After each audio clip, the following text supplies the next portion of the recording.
I don't know for sure. This could be the last night ever for the belt. It was a one-joke movie that somehow lasted all season long. And here we are.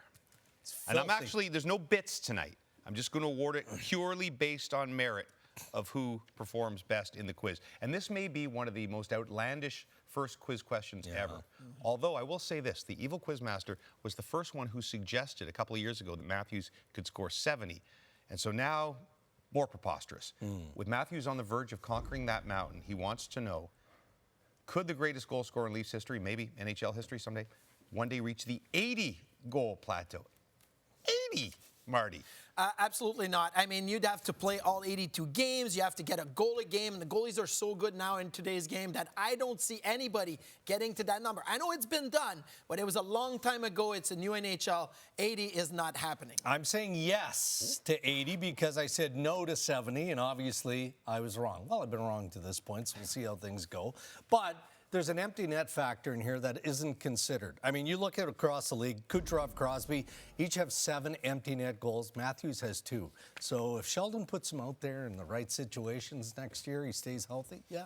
No to 80. I know exactly what the quizmaster is up to. He thinks he can get to 80, and he wants us to believe him and say, yes, I think you've gone too far this time, and that's enough. Let's celebrate 70. Let's enjoy it, and let's not get carried away with bringing up 80 already. The truth is the entire quiz is just a vehicle for the quizmaster to get his opinions into somebody else's mouth. Fact. Simple and direct question. Which is the better matchup for Toronto in the first round, Florida or Boston, Marty? I'm going to say the Florida Panthers. Listen, I mean, both teams are fantastic. I just don't know the health status of Aaron Ekblad. And if he's not 100%, and you look at the decor for the Florida Panthers and have to deal with Matthews, Marner, Nylander, Tavares, and the Leafs top guns, I think it's going to be really hard over a 7-game series. Yeah, I think Florida, because Toronto is better positioned, right? The Toronto Maple Leafs are a grittier team than they were a year ago. They don't have the history against the Florida Panthers that they do against the Boston Bruins, and the elite level of goaltending in Boston factors into. Going off the board, the matchup does not matter, James. Both of these opponents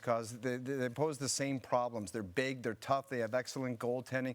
This is about the Maple Leafs putting something on the opposition that they can't handle. It's about the players. It doesn't matter about the matchup. Not directly answering the question could be costly in the final belt evaluation. Who is Team Canada's all-time greatest repeat clutch goal scorer? 1972's Paul Henderson, 1987's Mario Lemieux, or the 21st century Marie-Philippe Poulin-O? Marty, say it with some oomph. Marie-Philippe Poulin-O. That's how you say it, and she's the GOAT. Every time it's a close game, you look and you watch for her to make something happen, and she always comes through. She is Captain Clutch. This is for my usual panel mate, Cheryl Pounder, who fully supports this idea. But when it comes down to it and you need somebody to pot a goal, 29 always gets it done. Mario Lemieux, and I think of the 87 Canada Cup. I mean, the 4 game-winning goals, the 2 goals in overtime. And selfishly, clearly I wasn't a good enough hockey player, but 87, I was just coming out of high school, and the Canada Cup helped shape my broadcast career. Oh, well, I wish we had more time for that story, but we don't. Actually, I'm glad we don't. Just for those that didn't hear it before, Marie-Philippe Poulin. I mean, you look at her history at the Olympic Games. The Team Canada scored 8 goals in the 3 gold medal games that they've won. She has 6 of the 8 goals. She has 3 game-winning goals at those, 1 at the World Championship. That is just incredible. And I remember in 2010 when she did it in Vancouver, I was at the Tiki Bar in Cancun during my Olympic break. I stayed at the Tiki Bar and I watched the game. Didn't enjoy the sun at all. We should have an extended quiz where they get to tell more about these stories and maybe have some photos.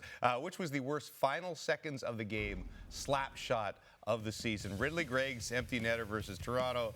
That got Morgan Riley in all sorts of trouble in February. Or David Pastrnak versus Pittsburgh, with Boston holding a 2-goal lead in the last few seconds. Drakes. Yeah, Pastrnak versus Pittsburgh, only because of the time of year. Emotions are running high.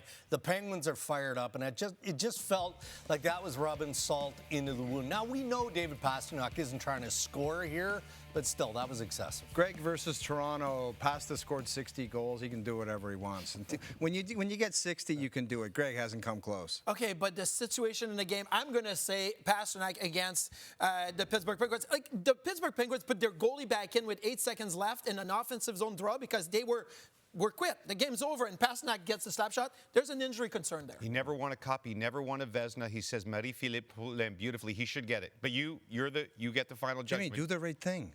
the right thing is to give it to Marty Biron.